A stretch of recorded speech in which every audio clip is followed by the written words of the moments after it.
Let's begin with a controversial statement that should not be the source of as much angst as it seems to be. Early decision is not binding. How can that be true?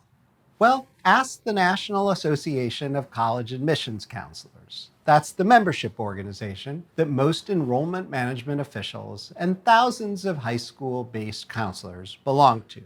Should a student who applies for financial aid not be offered an award that makes attendance possible, the student may decline the offer of admission and be released from the early decision commitment.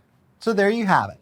If you cannot afford to pay the price that a school is quoting you, you can walk away and apply to more schools. It is not in college's interest for people to know this, let alone act on it.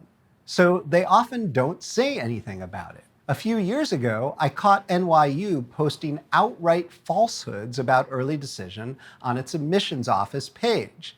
They took them all down when I called them on it, but I wrote about it in the New York Times anyway, just to warn other schools to knock it off with their own misstatements. So what does this have to do with merit aid? Well, remember those net price calculators and that some of them don't predict how much merit aid you might get? Let's say you were to apply early decision to a school like Northeastern, which has an all-in list price of $80,000 or more. And let's say that your household income is just high enough that your family will not qualify for any need-based aid.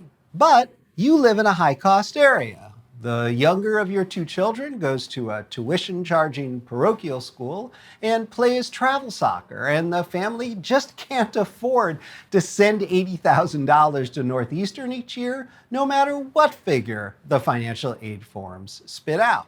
But $55,000 a year? That is doable.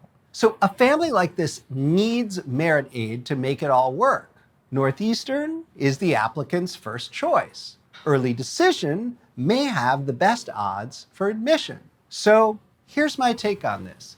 You should not have to sit the early decision round out just because your family cannot afford to pay full price. That's inequitable and it is classist. So apply. And if you do not get any merit aid, you can decline the early decision offer on affordability grounds and apply elsewhere. This is just fine with Northeastern. I got them on the record saying so in a New York Times story. In theory, at least, schools can lowball applicants on merit aid if they think they have them over a barrel.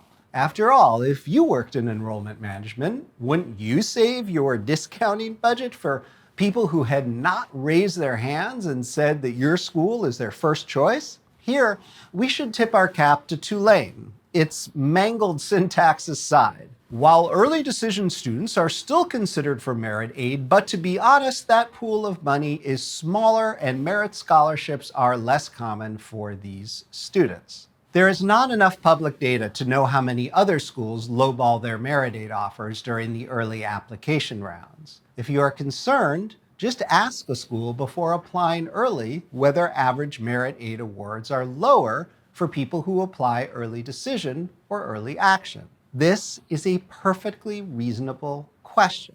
Now that you know that early decision is not binding if you do not get the merit aid you feel you need, you should have no hesitation about walking away if you do not get that help.